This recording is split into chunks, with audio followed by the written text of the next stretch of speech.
Hello. So quick thing, this is a long as hell video, and hopefully it won't get copyright striked because I don't own any of this media. I'm just talking about it and reviewing it. This is not a replacement for the actual stuff in question. And please don't copyright strike me to the universe. Also, please like, comment, and subscribe because this took forever to make, and it's a long video in the making, and it's finally coming out. So again, I'm sorry for a long wait. I've been busy with other stuff. I was struggling with like maybe losing my internet access for a little bit, and just trying to find a new job. I lost it. Trying to find another new job. Just stressful shit. You know. Finally, this is coming out after fucking like working on it solely for like the past 2 months, and I'm sorry. And I'll never make another video like this ever again because I'm fucking tired. I'm so exhausted. So, yeah, enjoy it, you know? Thanks for watching. Hey, thanks for coming back. I'm talking about Taiki Waiti and his history of movies in a ranking. So, Taiki Waiti is this really interesting and fascinating director who came from New Zealand. He made his first 4 movies in New Zealand, then hopped over to America. And in my opinion, he just has this like really great, really fun style to his work. It's like really flashy. It has these like, great like color palettes that like always work for the movies that they're in. Dynamic camera angles and movement, and really like snappy like dialogue. You know, it's almost like kind of a toned down Wes Anderson, and just fucking good. You know, most of them anyways, if not all, have like an ensemble cast, have fun characters, have some kind of like deeper drama or like deeper motivation behind the characters, like, you know, just jokey personalities or behavior, and it's all together just like really fun, really good shit, you know. But over the years, while he's made plenty of like really great movies and really fun movies, he's made some stinkers as well. Not having the experience, not having the budget, not having the time. I want to talk about his movies and overall like why I think, in my opinion, he is a really great director. He's great when it comes to like big casts of characters and like working off those characters and like their drama. But there are times where like it isn't always like well played out or like well handled. You know, like the cast isn't really like hitting it in the right places, or there's like production hiccups where there's like kind of like tonal issues. I get where all these movies are trying to go for and like what all the tones are and what all like the expected beats he's attempting to hit with each story. But there's like 2 movies in particular where it feels like he just really doesn't land the thing he needs to make the movie hallmarks you'd expect it to hit for like his other projects. And one of those movies is unfortunately his actually, in my opinion, worst movie on the list, and it's his like most recent one. And well, it's his like second most recent one actually. It was the most disappointing thing since my son. I mean, how much more could you possibly fuck up? Thor: Love and Thunder. So, damn, this movie it sure is, it exists. Like, here are things I liked. There are still points with the action sequences that like really like visually pleasing and exciting. There's some great visual aspects because again, like he is working the same crew that he carried over from Thor Ragnarok. Like that nice like flashy, really like bombastic style at key moments. And clearly ILM's like trying their damnedest. That can be thanks to the comic panels they pulled from like for these scenes. That are basically like their storyboards and certain like sequences. And again, ILM did fucking fantastic work trying to like just their damnedest. Like genuinely, there is staging, jokes, etc. that are actually fun as hell. Like the Guardians were fun to see for a little bit. The Gods world was pretty interesting visually, like in a cool place, you know, like all the golden statues and monuments and everything. Thor just completely fucking like decking Zeus with his own bullet and fucking killing him. That was rad as fuck. Christian Bale as the God Butcher, scaring kids. I love that scene. It's fucking funny as fuck. Also, sincerely, there are scenes that look damn good. The negative world and the way the shadow monsters attacked like the new Asgard's village, like fucking really sweet. Also, Lady Thor and Thor making amends as she is dying from cancer was pretty emotional. Like they have to get in touch with each other after years of isolation, leaving each other behind. She first comes to Valkyrie about what's happening before Thor, because she didn't know how to like, address like what's happening to her at Thor directly. Then Thor and Lady Thor finally get to talking, and they like grow closer as a couple, like reconcile their past issues. she confronts him with like how she's dying from cancer. There's like this huge emotional beat where she sacrifices her own like last remaining months on Earth to protect these kids and like to help fight off against God Butcher. Like all that shit's fucking like just really damn good shit. Then fucking God Butcher lashes out. There's a big attack, and Thor, instead of killing him, actually reconciles with the big bad and has him give up his like last wish to save his daughter. And while he's dying, he's able to actually take the daughter from God Butcher and raise her as his own. And Thor like really makes amends and like really helps like reconcile both with the villain and with Lady Thor, with Janet Van Dyne, and not Janet Van Dyne, but like with the fucking she's from like she's Queen Amidala, like fucking like that bitch, whatever. With her, he's able to reconcile with her, and it's just like fucking like strong shit. There's like really like nice emotional beats here. There's really nice like certain visual elements and like visual styles here that like can be really appreciated. There's certain like levels of like there's certain comedy beats in isolation that work pretty well, but as a package overall, it's just fucking off, man. I can't stand the VFX team like being rushed to put out some jaw-dropping bad at VFX at points. Like, how did it get this bad? Like, you guys had an extra few years. Come the fuck on, man. Also, the comedy here, oh man, even more than the other lower rated. Also, the comedy here, oh man, even more than the other lower rated movies on this list. They're at least funny. Like the comedy lands in those movies like more often than it does here, and the characters are more likable than they are here. Like I said earlier, that the characters' stories are good, and that in isolation their jokes are good, but the script and dialogue really get in the way of what is a good character drama between Thor and Jan Foster. Remember her name now? Ha, check it. Yet they feel a little underdeveloped. Like there was some issues with the Ragnarok having underdeveloped aspects to it, but that was like hidden by like a really great fucking story and really great visuals and dialogue. Yet here it's just like points in the script, like it feels like it's missing. Like it feels like it's missing, like the pacing and missing like these key build-ups to these dramatic moments. Like there like isn't enough. There's too much comedy, like it's interfering with the drama most, and like the dialogue isn't like nearly as strong as it could have been. Like it needed another fucking draft just to pass like the issues the first draft had, and they never did that. It's so weird. Yeah, the God Butcher is a good character, but the story is just for a few scenes, like maybe in the movie for like 30 minutes at most, maybe.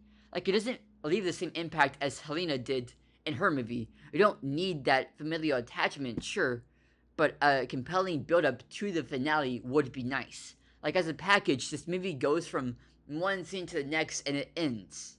Even with the positive elements I mentioned earlier, doesn't save this movie from being somewhat forgettable and washing over you, like the same cast and crew on the sequel to one of the best movies of 2017, but the energy and heart are missing. The side characters are annoying, Korg just overstays his goddamn welcome, like Taiki Rock Monster works great in doses, but here it's an overload. Like, well, time to move on, I guess, but it's still just like fucking like baffling how this movie managed to be so disappointing compared to like what we saw before. Like before, yeah, it's like really fun movie, and it just isn't here now. Like what happened to it? What happened to my fun movie? I don't get it. It's such a fucking like no-brainer. Like we're getting the same fucking few cast members and same fucking team from Thor Ragnarok and same few cast members from his past movies, and like it should be good, but it's not. What the fuck? It's so sad. It's a sad day. This movie is Eagle vs. Shark, which is, I want to say, his first movie that ever came out, so I'm going to try to be a little understanding that it's like a person's first project. There's like going to be rough edges and rough beats to it. But with that said, I think it's probably one of his worst movies, and I don't want to watch it again. Sorry. Alright, this movie is the most mixed bag I've watched in a minute. First off, it's as respectable as fuck about how good and well made Taki's first movie was. Like, in terms of directing, his awkward comedy and humor, along with finding humanity with troubled characters, which for this movie is a double-edged sword. One hand, it's endearing and funny, but on the other hand, what these characters do and how they act make me turned off. I'll get to that in a moment. The good stuff. There are moments in this movie, just the comedy and humanity really shines through. Points like where the nephew and Jared's daughter are playing guitar, it's wholesome as fuck. The second family dinner we see is so lovable and wholesome. The character interactions, the way they play off each other, the 80s party, Lily and her brother's relationship, Jared's oddball family and getting to know them better in the second half of the movie. The connection between Jared and Lily have a whole like wholesome and awkward moments, awkward like feel to it, in such a like a Napoleon Dynamite fashion for like the first 40 minutes. But here's the thing: while the jokes can land, and the characters like Jared's family at times, Lily and Damon, her brother, can be endearing and great. There are moments of just the cynical or abrupt mean bits that made it hard to feel for these characters. Like bits where these characters get like so fucking rude and so fucking like off-putting for no reason. Saving that for later, I want to move on to the direction, which is admirable and a great start. Yet there's just this feeling that Taki is holding back. Like, I'd love to see the same story with what he learned and can accomplish post What We Do in the Shadows. For now, it's good. It just lacks that really striking style, at least for me. Colors are flat and muted in somewhat charming way, though I prefer how he mixes and uses his color palettes and his color schemes for Hunt for the Wilder People onward. Feels really awkward at times with pacing in scenes which go on for a minute too long. Sometimes the line delivery isn't really expressed in the best way, where a joke doesn't land or doesn't really feel like it's being a joke when it should be, or the drama isn't really like hitting me on any real level. Like it feels like it's there, then like it ends and it's like, okay, I guess. And I'd say everywhere from post Jared and Lily's breakup in the second half, I cared more about the side characters and more about Lily, but I grew more of a disinterest in Jared. So, which brings me to the parts I don't like the most. The family can be pretty fucking mean for no real reason. Like, I get there's like tension and shit, and I get like for comedy, so don't have to be nice characters. But here, as opposed to his other movies, it doesn't feel mean in like an endearing way, and like, oh, they're gonna grow from this meanness and become closer as a family later on. No, it feels like this they are mean and that's it, full stop. And it's just like, why? Like these coworkers, the wheelchair bully, there's like these really like nasty characters that I don't like being around. Like I get his other characters can be bad at times, but it's usually done for like comedy, or it's done to like prop up like some kind of like development with these characters that they go through over time, like where like they develop in a way that like feels compelling because they feel like characters you can root for. But honestly, some of these side characters and some of these other characters I don't really root for in this movie. They feel like hard to really like be attached to, you know? Yeah, here it's a bit off-putting and annoying at times. Like these people are mean and just kind of suck. Introducing Jared. I hated Jared's attitude towards his family, lying, narcissism. He goes after his dead brother's fiance, fights a cripple, breaks Lily's heart, sucks at dating, gets into fights, doesn't talk about his feelings at all. Is bad at dating again, second time. It's like he's fucking awful at dating. Dealing with his family, piss poor at that. Like I get, he has dad issues. He has issues with like his mom leaving. He's not great at socializing. He lost his brother. I get that. But God help me, the guy is such an off-putting dickhead. I hate this guy, son. Like, Lily goes through so much of a transformation, becoming so much more assertive and outgoing, really trying to grow as a character, and becoming more of like who she could be in this journey. And yet, Jared doesn't have to do that at all. He doesn't feel like he actually grows in any real tangible way for all this shitty behavior he's done throughout the movie. Like, it doesn't, like, feel earned at the end of the movie, in the last, like, 5-10 minutes. Well, I guess, like, last 15 minutes being generous. In the last, like, 15 minutes. Where, Lily and Jared make amends and, like, walk off to the sunset. Like, I don't buy that. I don't buy that they should be together. After he fucking broke up with her to be with his dead brother's fiance. Like, why should they be together? Why should he be happy? I don't want him to be happy. He's a dickhead. Fuck that guy. So yeah, um, altogether, this movie is such a mixed bag, man. Like, I like the stop motion segments, but they felt kind of pointless. The scenes can like drag on for a minute too long. The characters can be well charming and fun in moments, and like I liked some of them more in the later half of the movie. They're also kind of just like these really off-putting, really hard to be around characters, and ultimately, the direction doesn't feel like on par with what you can put out, and like I feel like I could be getting a better experience from the same director, just the next movie onwards, than I can with his first movie. Kind of bad. And he tried his best. It's respectable work. I appreciate the hell of it. It just needed more time to kitchen, man. It really did, honestly. It's fucking rough. And also, fuck Jared. I don't like Jared. Fuck him. Boy ain't right. The movie Boy, a pretty charming, fun movie. Clearly by his second movie, Taki is really getting comfortable with his like direction style. The colors are warm. The direction's like really nice and dynamic at points. There's like staging and like kind of like have different camera angles. The fantasy sequences are like a nice touch.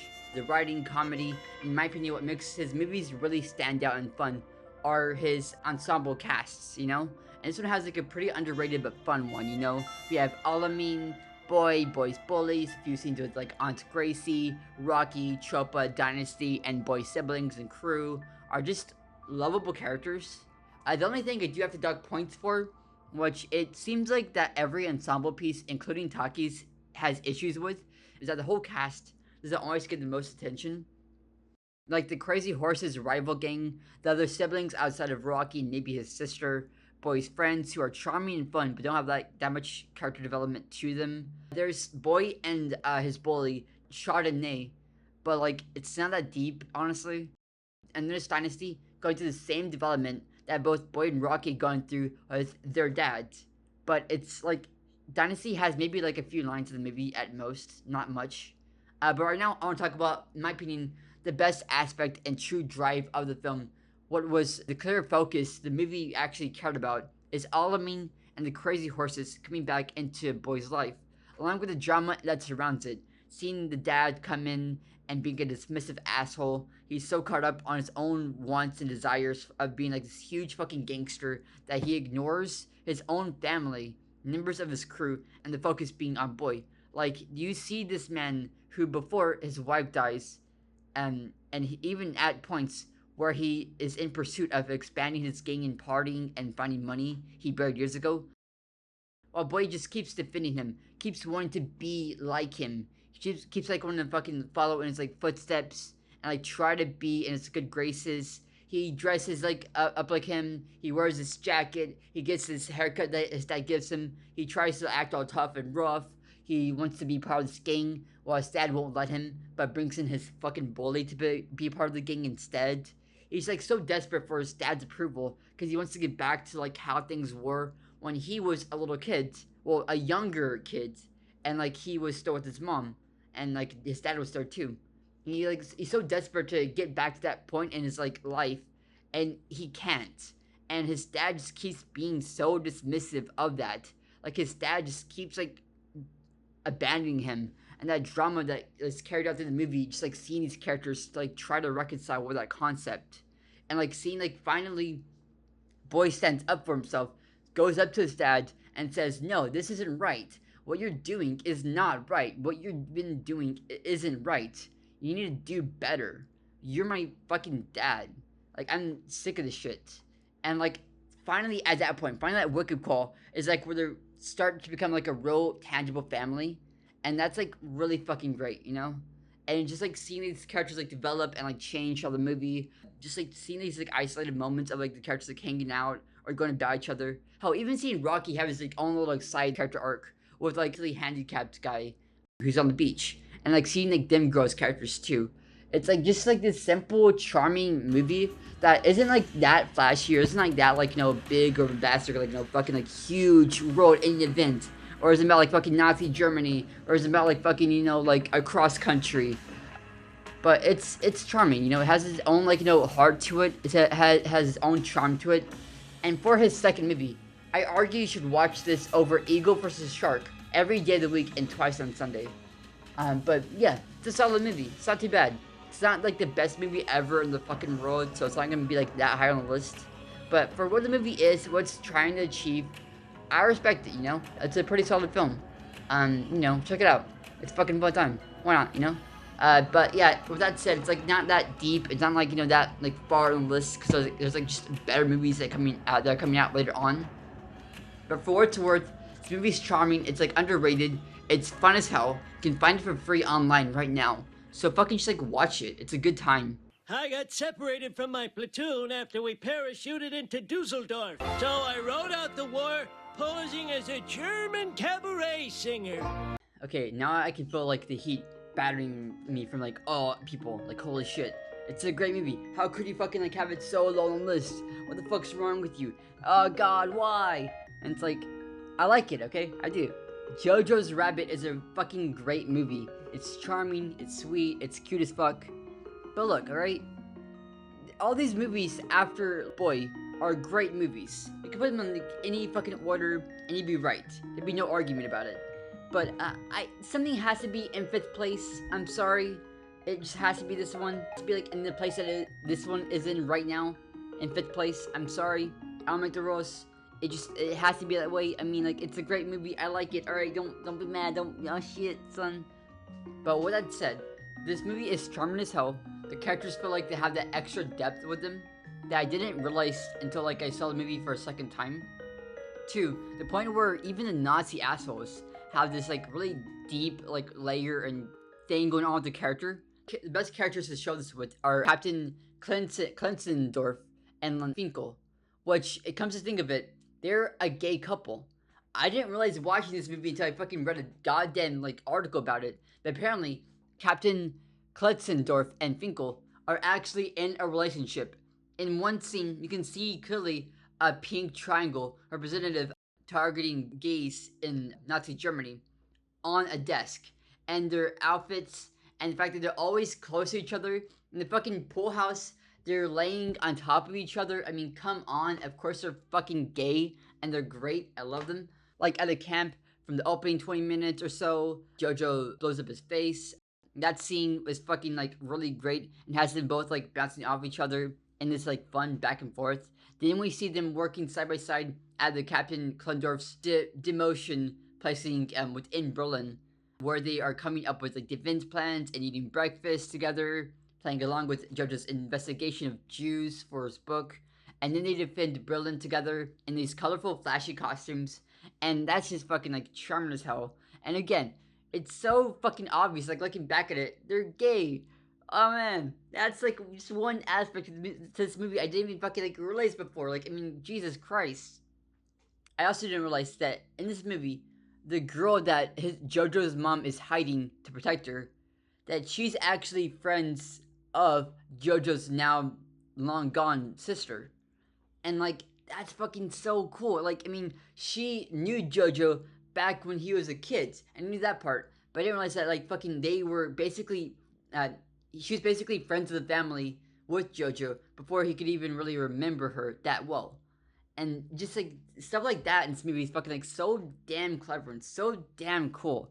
I want to talk about like Jojo's journey and how it's like reflected in Nazi Germany and how like it's representative of like just coming down and collapsing around him as he's actually becoming de-radicalized in real time.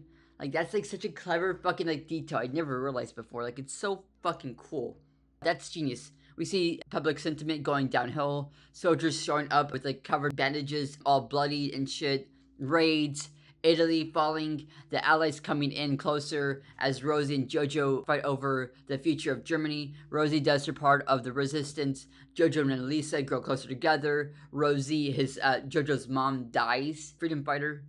Then finally, we see the last lines of defense crumble as like the Allies are just storming in from all angles. And we see the soldiers like fucking like, being mowed down in Germany. And we see the aftermath lay waste, Allies coming through. And like their Jojo and their Elise's, like his girlfriend, like standing there dancing and shit in the streets as Germany is coming down around them. And that part's so fucking cool. Again, to mention before, Elisa, who's Jojo's girlfriend, was formerly Jojo's sister's best friend. And fucking like Rosie, who's Jojo's mom, was actually hiding Elisa from Nazi Germany. And like that is all being like woven in like this really fucking charming story. It's so good.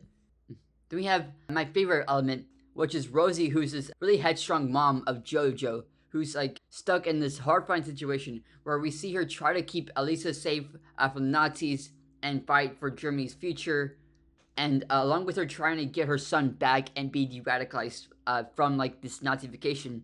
The whole journey is tragic as fuck, along with like Elisa and Jojo growing closer together, at first going at each other's throats, then like Jojo learns about like Elisa, and Lisa learns to like take her defenses down, like go closer to Jojo. It's fucking charming. I'm just kind of like going in circles now, talking like the same fucking aspect over and over again, but it's fucking charming as fuck. Okay, the editing's charming as hell. The fucking like little action sequences we do see is fucking really cool. Like that one sequence where fucking Captain Klutzendorf is like shooting and like fucking like we quick zoom like as he's shooting. That's cool as fuck. Seeing Taiki Waiti as like this imaginary friend Hitler. That's cool as fuck. The framing, the editing, the style, it's just fucking poppy as hell. And the colors like really bounce off. From the opening like sequence of this song playing, a Beatles song playing, while Nazi Germany propaganda is like going off in the background. That's cool. And like this little montage. It's like this whole presentation's like fucking so good. This movie's so fucking good. Watch it. Just watch the movie now. Fuck what we're doing right now. Just goddamn watch the movie. It's a fun time. Though, unfortunately, I like the other movies just like slightly more than this one in terms of the character and the stories and like the fucking visuals. I feel like are like not as good as not actually as good as this movie, honestly. But I like a lot of other aspects about his other movies more than this one. I feel like they're like just more well-rounded, better packages when it comes to like being good movies. It's shin armor, brah. Okay. Oh, my shin! You broke my shin! I too wish to test the shin armor. They're not guarding anything! Not a thing! Oh, you guys playing sock him too? Cool. Alright, we have this movie that I feel like people didn't really give a fair amount of attention to, or according to some ratings, label as one of the worst movies from Taiki Waititi. Like, what? This is really the worst one? Okay, hold up. No, man, come on. This movie's actually pretty good. Following the story of this guy called Thomas Rogan, who IRL joins the American Samoa International Soccer team. The team that years prior got their assets handed to them on the world stage against Australia. So we follow up that team in 2011. Thomas is at risk of being dropped from the American Soccer Federation for like losing his fucking shit and going like, I'm a fucking man and stuff. How fucking like dare you? I'm the goddamn king, bitch. Fuck yourself. And like screaming at the team as like past soccer teams, really like blowing his like bridges and chances. He's like a divorced guy. His daughter's worried about him. Yeah, go down to this fucking American Samoa and fucking get your head straight, dude. And he's like, he doesn't want to be there at all. He doesn't really give two shits about the team. He doesn't care about like what happens to them in any way. It's like pretty much up to this like one guy to figure out like what the fuck I'm supposed to do. How the fuck I'm supposed to like salvage just like once like pretty okay team, but they're all fucked up. They're all like just dog shit.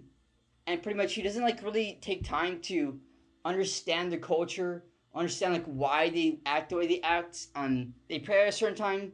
They have this one character called Jaya, who pretty much is like transgender girl, although they have a different word for it, but I can't fucking remember it right now. Pretty much like everything's like really slow going, everything's like really peaceful, really like one with like just like the community, and everyone has like multiple jobs. It's a very small population of about like I want to say 1,500 people, maybe like 15,000, but it's a very like tiny community. he's like just left feeling so like jaded and devastated that like he yells at the team. He doesn't really go through the practices with them and like really try to understand them in any way. And it all leads up to this like, massive fucking blowout. Pretty much like he is yelling at the team, not doing anything right. He keeps fucking like going away. And team's like, we don't fucking know who this guy is. We don't give a shit about this fucking guy. Why is he here? Why is he fucking telling us how to do our like thing? We don't fucking play soccer. We don't need this asshole. Pretty much like the guy's in charge of the American Samoa international soccer team is going to his son. Like, we need this guy. He's gonna help us get us to the fucking big top. And like, you know, he gets his like wife to like help chip in, like, you know, clear the mood, and like he gets into a Jaya, calling her by her dead name during soccer practice. It really heats up. But over like the course, like, you know, really getting to know each other and getting to be more connected, going on this whole journey, hiking, going to more practices, I really get to like hang out and like be part of like a small kind of found family in a way. Qualifications, where they go up against another Pacific Island team, and they have to like face each other. All culminates is like really uplifting, really like upbeat finale to the whole movie. Characters are pretty lovable and pretty charming. You got Smiley, you got Ace, you got Jaya, you got Thomas Rogan, you got the Nikki Saltil, and the rest of the team, you know? It's like just a fun fucking team. Through A, the cast, B, the script, and C, the comedy / drama of the situation.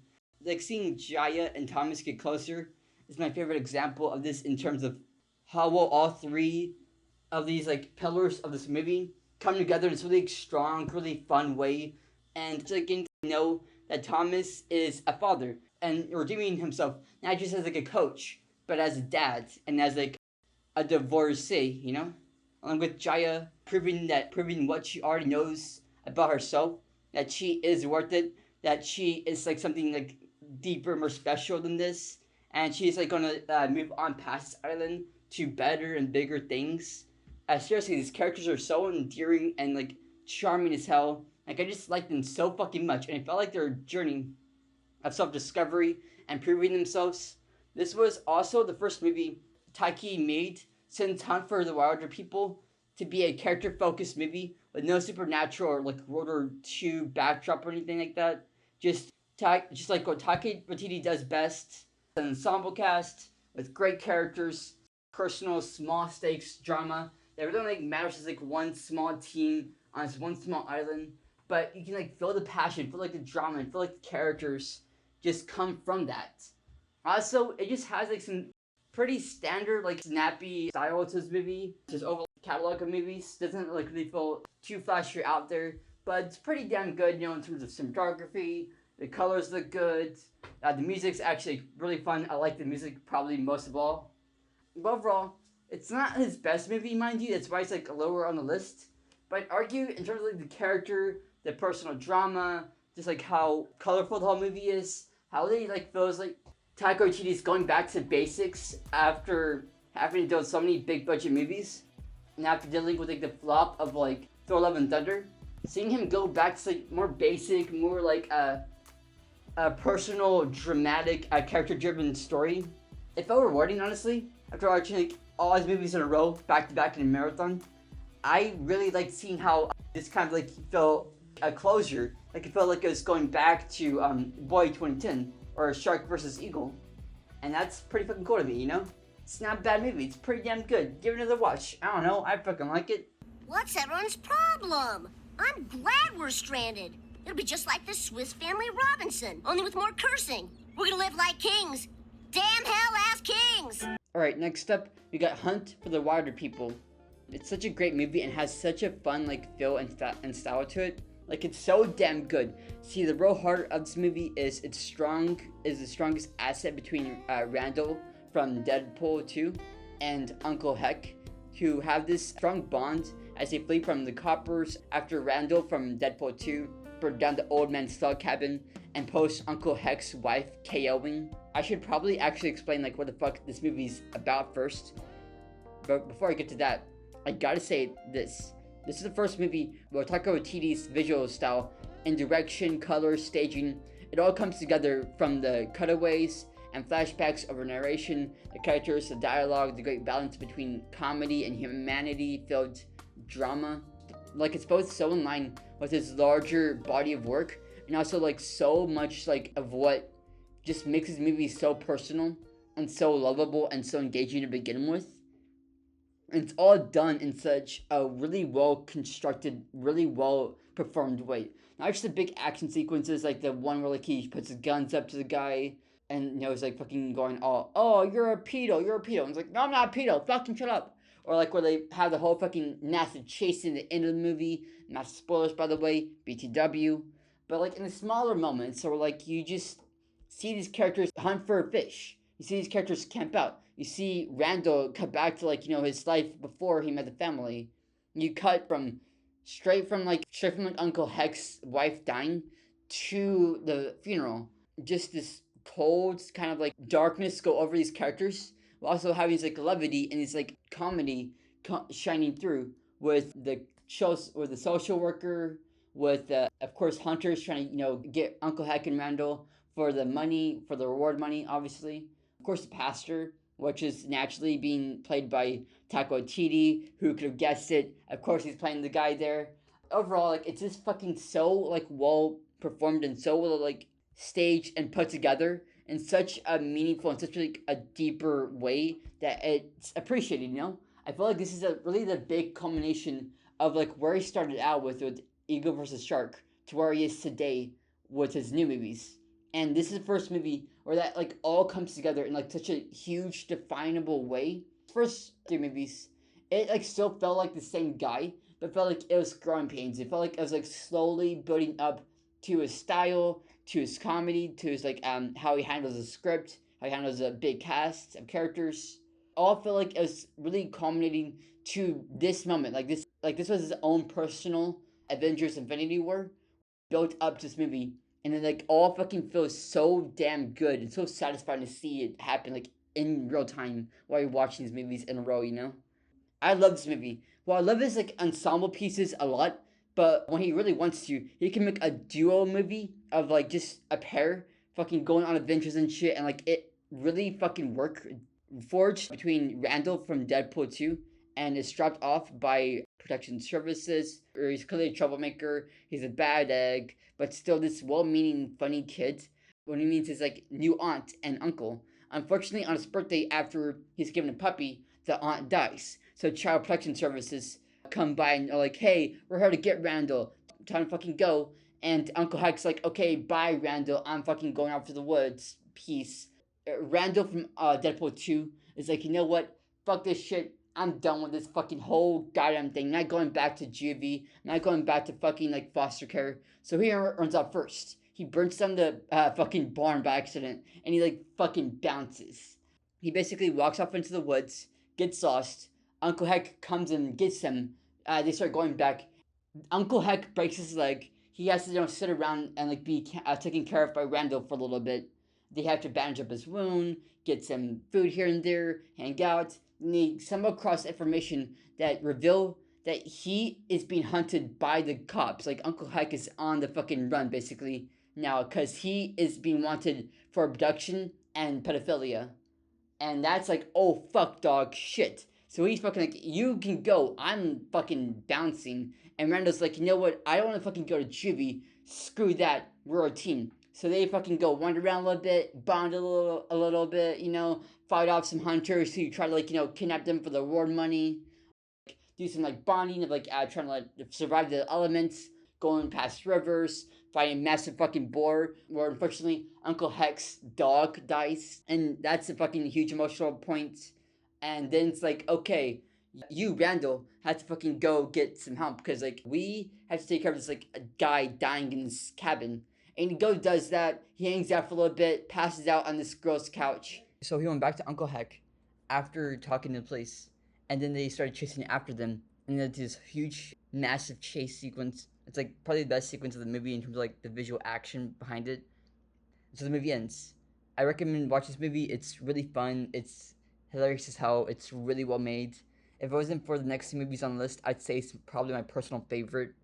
It's just a great movie. It's fun. It's great. It's exciting as fuck. And heavy recommendation for me. I love it. I mean, it's probably like the best one on this list if there wasn't like the other 2 being so good. It's not romantic or that cool to live forevermore. Or when you have to buy your undead things from Danville's one golf store. This movie's it. This is a movie where I really get a hint of what like Taika Waiti can offer, and like it just like really all comes together in a great way. What we do in the shadows, where the cast really feels like it's fully realized, while outside of Peter, who I guess you could say is pretty cooked. Haha, get it? Cause he gets fucking fried. But argue this is pretty much like we're shining through this movie onward, and it seems like really cool to see because you see like in real time going from Shark versus Eagle to Boy to this movie, and like jumping like, ahead to Hunt for the Water People, of like where he started and where he'd be by the time we finally get to like Next Go Wins and Ragnarok and Jojo's Rabbit, and like it's just fucking so cool to see. So let's get to the real characters here. Like the fucking like main focus. Okay, so Viago is an 18th century pussy asshole who is kind of a neat freak, but fuck me, he's a great, like I mean, was Alamein from Boy or the priest from Next Go Wins. It's Taika Waititi playing him, so of course he's gonna be a fucking fun ass character naturally. Like you can feel it, just like his romance with his lover, the way he guides Nick and kind of leadership with the crew, and fuck me, the scene where he's trying to feast and the fucking blood just like goes got him everywhere. That's fucking great. Just to make this, just want to take the time to say that the cast for this movie is fucking like really phenomenal and just like so goddamn great. I love them. Okay, so back to the characters. Now, Peter is pretty much like a prototype character, doesn't do much, yet he's key to giving us Nick, and his death helps like lead to the ultimate climax of the movie, where like basically Nick leaves, and we'll get to that later, I guess. So, anyways, also the death is funny as fuck. Like I mean, the cops from earlier come in, see this whole fucking scenario with Peter's like fucking fried corpse, and they're fighting and shit, like, and the vampire's like hovering above the kitchen, and it's just like, it's fucking funny as hell because they don't know what the hell is going on. So then we get to the horn dog Velastalov, who I like to just, it's hard to describe what's going on with him. He's kind of like not like that deep of the core characters. It's like he's being petty because like his ex, the Beast, is a fucking bitch, and he also has like some really fun scenes like Deacon and Nick. I think he's a pretty fun character. He's like really bonds like Stu's funny as hell too. I like that, but he's not like that deep of a character honestly. It's kind of just like, you know. Then we have Deacon, who is probably my favorite of the core three. Honestly, he's this former Nazi vampire, which is not great. He has like the best line deliveries. He's funny as fuck. He works off Nick really well because like he fucking hates Nick, and that's funny to watch. Okay, so like basically Deacon and his familiar has a similar dynamic. Guillermo and Nandor, where like the familiar is like, I want to be a fucking vampire already. God, come on. And he's like, I'm not sure. I don't think it's a good time. And again, fucking like, just he fucking hates Nick, and this is like my everything. It's like so fucking good. But of course, then we get to the other characters, who are Nick and Stu. Fuck, who's next? Oh yeah, Nick. Okay, so Nick is like a whole can of worms. Basically, he's introduced to the movie as like Deacon's offer to be eaten, and like he fucking escapes and is all like, oh my god. And it's like this fucking funny as hell sequence. So he's like running down this quarter and that quarter, and like fucking like the vampires like cornering him like as he turns like each corner, and he fucking like runs out. Peter fucking jumps at the guy, bites him, and they're like, oh god damn it, this fucking guy's a vampire now. Fuck us. And they fucking can't stand this guy. He doesn't fucking do anything to them, but they just fucking hate the guy so damn much. Then he brings along his like fucking bro Stu, and they fucking love the guy. And it's, what the fuck is this? Why do they fucking like what do you love Stu over Nick? It doesn't make any fucking sense. I don't understand like why that's the case, but it's fucking so goddamn great. I fucking love it. The dynamic that the three have with each other is like fucking so damn good, because Viago and Valasdel are sick of fucking Deacon shit, because he doesn't like fucking do anything in the house, and he's like, I'm a fucking vampire, why don't you do fucking jack shit? I don't have to fucking like help with anything. Fuck that, fuck you, I don't want to fucking clean the dishes, I don't do this, I don't do that. And fucking Valasdel is like, yeah, but we fucking have like a chore wheel here. Viago is like to Deacon, we have a fucking chore wheel, and we have fucking like responsibilities, and you have to fucking like actually carry your damn weight. And it's like their dynamics are fucking like so funny and so just charming. And it's like just it's a good fucking movie, okay? I don't know what to say. It's a fucking good goddamn movie. I like it. And next up we got fucking more characters from the cops. And the cops don't show up that often.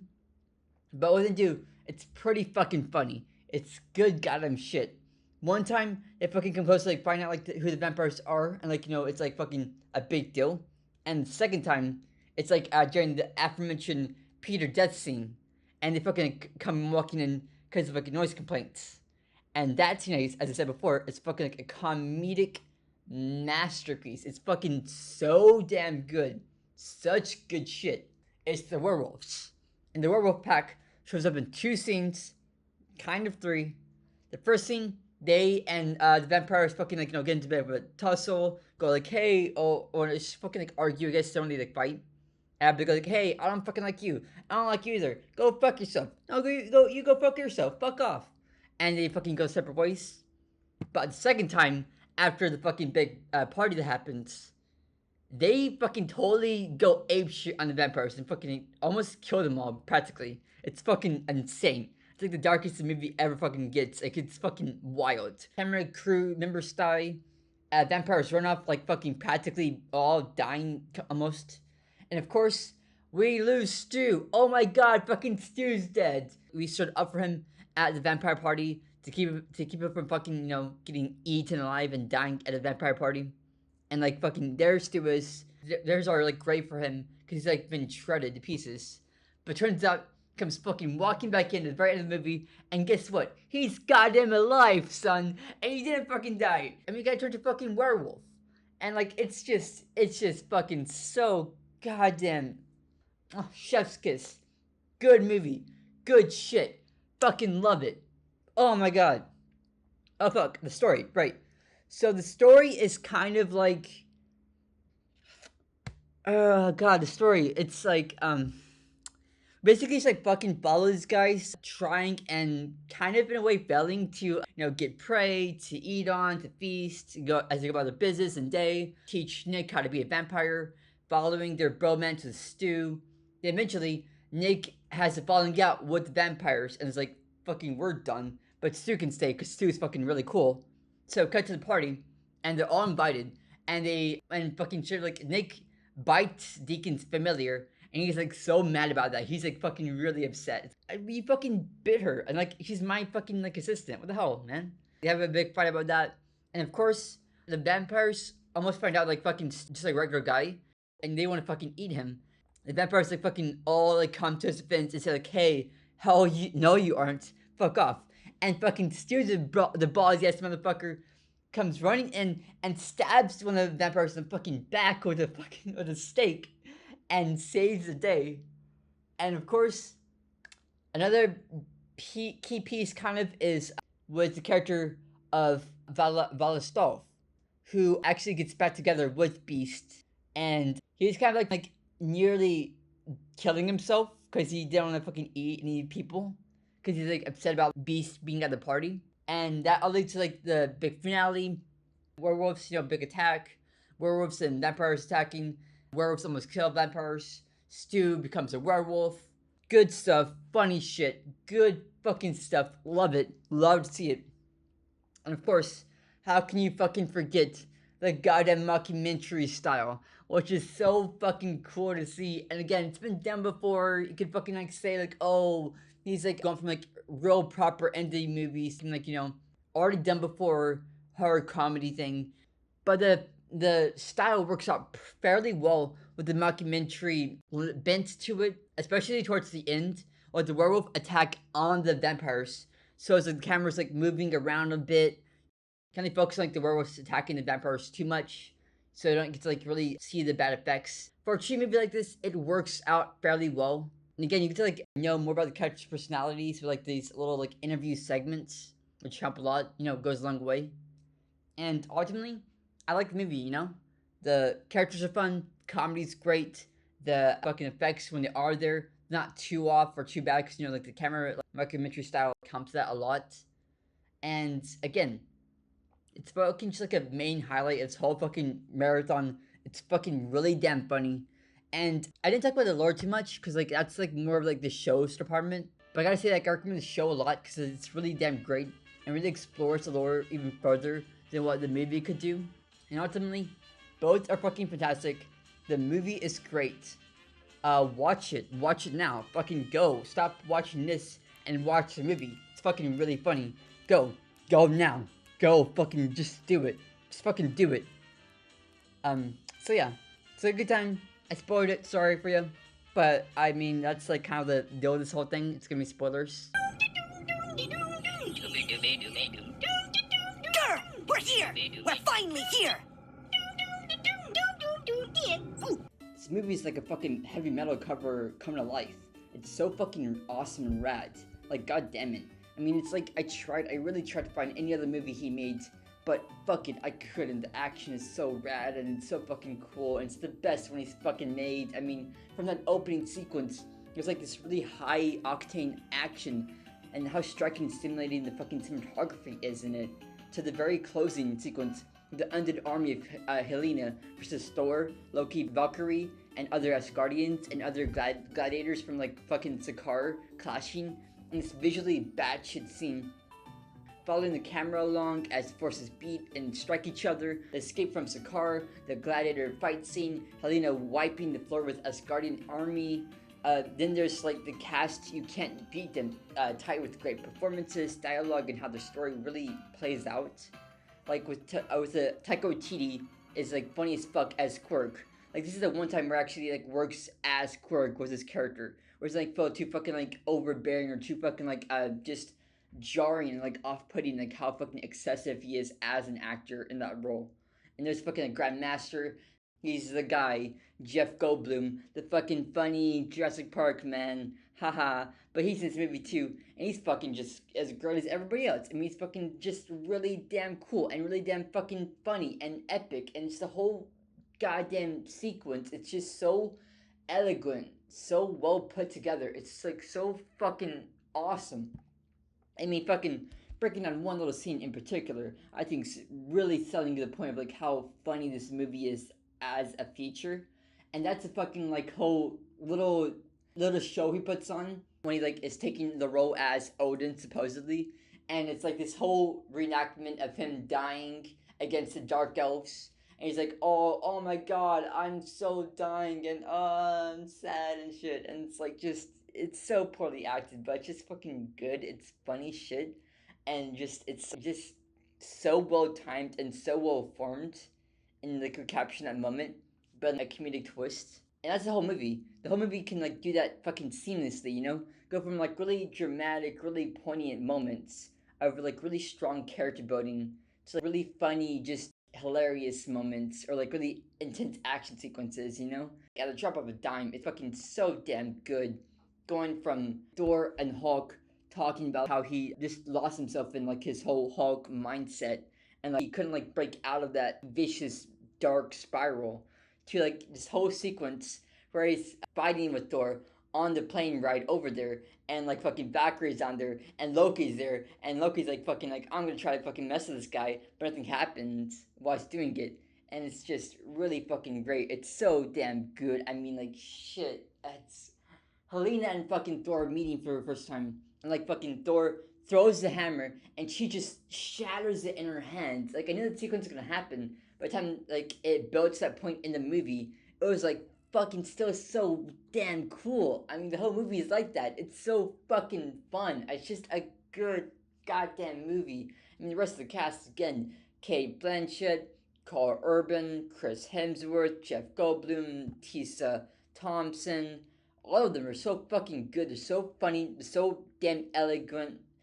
Industrial Lights and Magic did an excellent fucking spectacular job on the whole picture. It's really damn fucking great.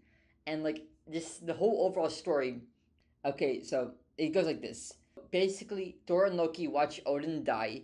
They go to Doctor Strange. They go back to Asgard, which then takes them over to Sakaar. And like through that freak accident, they run into the Hulk. Thor and like Hulk fight each other. They meet up with Korg.